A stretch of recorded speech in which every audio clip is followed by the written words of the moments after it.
Looking at my channel and some of my more recent uploads, it would be safe to assume that I'm a fan of Resident Evil, and you'd be right in that assumption. It currently stands as my second favorite game series of all time. As such, it holds some of my favorite games of all time, as well as some of my favorite characters, most of which belong to the original 3 games, but a few linger in one game in particular, that game being Resident Evil 4.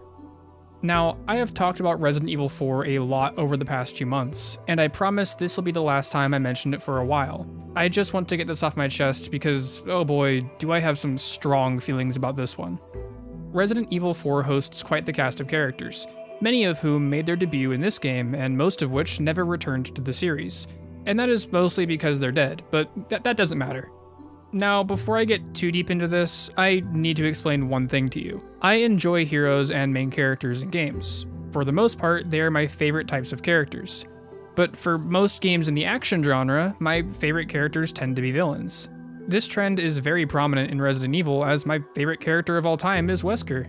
Villains just speak to me on a different level that the good guys just can't. So understand that a lot of this video is direct bias due to my sway towards villains, but I will do my best to list things about these characters that hurt them and the rest of the game as a result, because truly, Resident Evil 4 Remake has butchered their villains. Starting out, I want to mention one thing. RE4 Remake didn't butcher all of their villains, just the main 2. So all you Krauser defenders, including myself, put down the pitchforks, your main boy is fine. I've thought of several different ways to approach this, but none of them really felt right. So how I'm going to do this is mention each character, comparing them to their original counterparts here and there, then I will mention how these characters' changes bring down the game as a whole. The first villain I want to mention is the one that I will likely talk about the most, and that villain is none other than... Me llamo Ramon Salazar, the 8th Castellan of this magnificent architecture. Now, I will mention bias again here, as Salazar in the OG RE4 was my favorite character. His eccentric and energetic nature carried his character throughout the castle. Salazar is a short, insecure, egotistical, yet oddly witty character. Some of the best dialogue in the game is thanks to Salazar, his energy bouncing off Leon's in just the best ways possible. I let our miserable insects out for some exercise down in the sewer.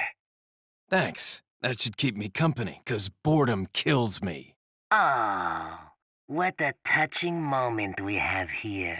All spoiled thanks to your interruption. You're nothing but an extra in my script, so don't get too carried away. Your biggest scene is over. I don't ever remember being a part of your crappy script.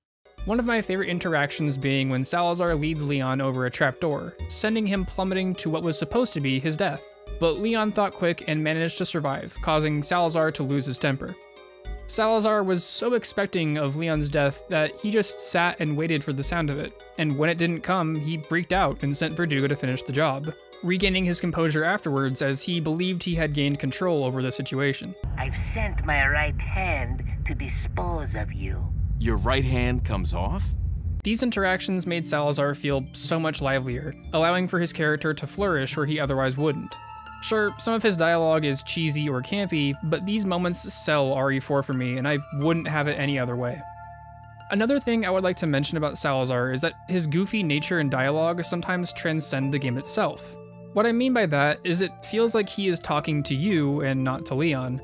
To explain further, Salazar is constantly egging you on, drawing you closer and closer to him, essentially painting himself as a target. Salazar seems to always want you to come and get him, not Leon, giving you as the player some motivation to finish out the castle and head forward. Leon's motivation is to find Ashley and cure his and Ashley's Las Plagas infection. Sure, Salazar stands in the way, but ultimately Leon just finds Salazar to be a small pest, while we envision him as a slightly larger threat. I feel like Salazar really just spoke directly to me most of the time, going all the way until he transformed at the end of the clock tower section, taking that final moment to display his ultimate power, the whole reason he wanted you to corner him. To transcend himself, to become something more than what he was, fulfilling his own personal motivations. At least I'd like to think that's what's happening here. A lot of the good that Salazar's character has is thanks to his presence throughout the castle. This is the main complaint I have about the remake and is the biggest reason I'm making this video. Salazar in the original was a very present character. He appears on screen a total of 10 times, which is a doozy compared to the remake where he only appears 5 times, 8 times if you count his intercom calls. It is only during 2 of these appearances that Leon and Salazar have any kind of back and forth dialogue. Even then, these moments aren't nearly as impactful as the dialogue in the original. Salazar's remake counterpart simply lacks presence, which sucks. The castle and Salazar go together. A castle without Salazar is simply a house of traps. It's nothing too special, we've seen it all before. The real thing I want to get at here isn't the number of appearances, but rather the value those appearances have. In the original RE4, each appearance that Salazar had meant something. They didn't do much to explain a puzzle or area, they served as more motivation for you to go chase after him. His taunts encouraging you to push forward, doing things that directly affect Leon in the present moment. In the remake, this has been replaced by intercom calls, which serve to do barely anything other than remind you that he exists. These calls can also be skipped entirely if you shoot the speaker system, which just shows the lack of value those calls actually have. Skipping them won't hurt you or leave you devoid of critical information. They are hollow, serving little outside of allowing Salazar to have presence where he otherwise wouldn't. Moving forward, in the remake, Salazar's cocky and annoying nature has been replaced by a level-headed, smoothed-out version of his old character. I can hardly even say that though. Most of his character from the OG is not present in the remake. His desire to see Leon dead is there, but it isn't really there, if you know what I mean. The Salazar I found in RE4 Remake was not Salazar. The original Salazar was short in the sense that he was literally short, in both his stature and his temper. His height reflected himself, adding more to his character. In the remake, Salazar's height reflects not himself, but the castle he lives in. You get in, and then you get out. It is an incredibly short area, especially on a replay. Even his boss fight is reflected by his height. The once large and imposing beast that was once the original Salazar boss has been reduced to a small mass of plaga limbs and flesh crawling around the room. It is a better fight than the original, but it doesn't reflect his character at all. It all made for a mess that I was instantly disappointed by when I first played through the game. Salazar is represented so poorly in the remake, leaving me feeling let down by Capcom's Resident Evil team.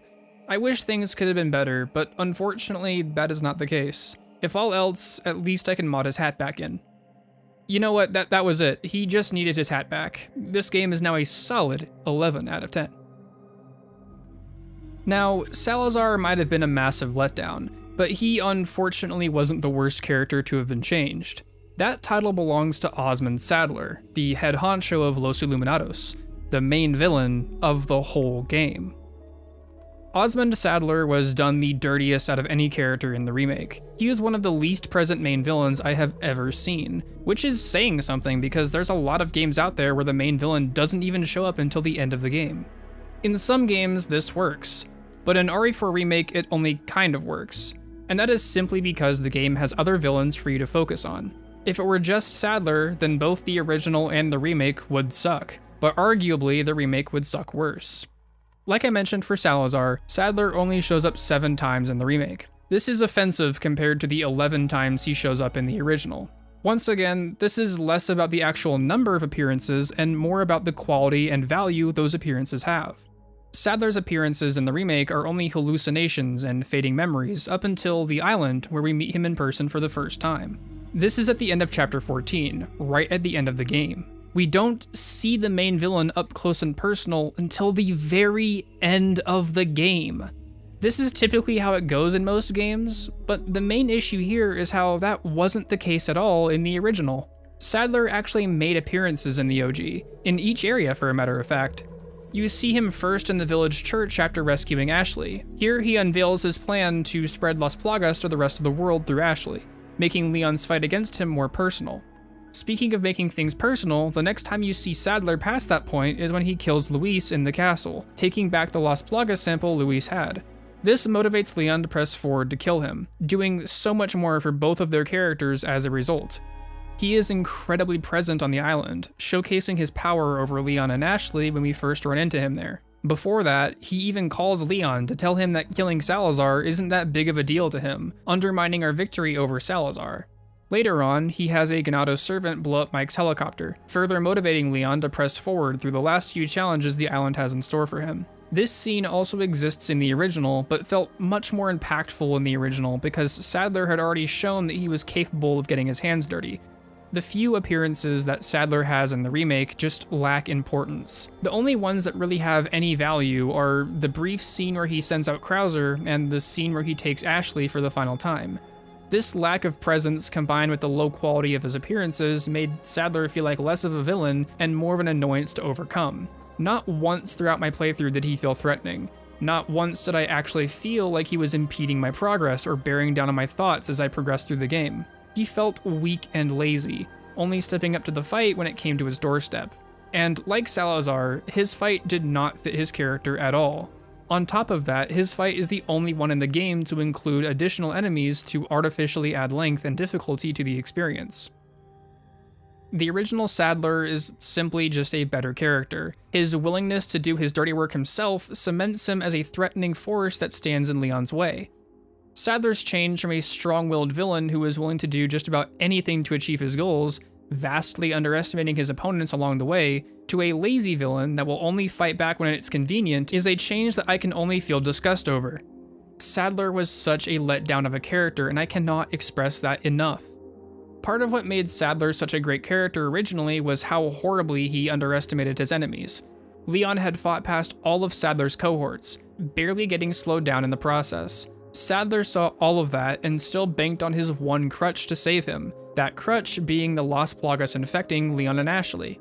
The only real card he had to play besides his final one was his control over Las Plagas. He could have done so much more by using some of his best powers earlier against Leon, but chose not to in order to gain control over Leon instead of stopping him.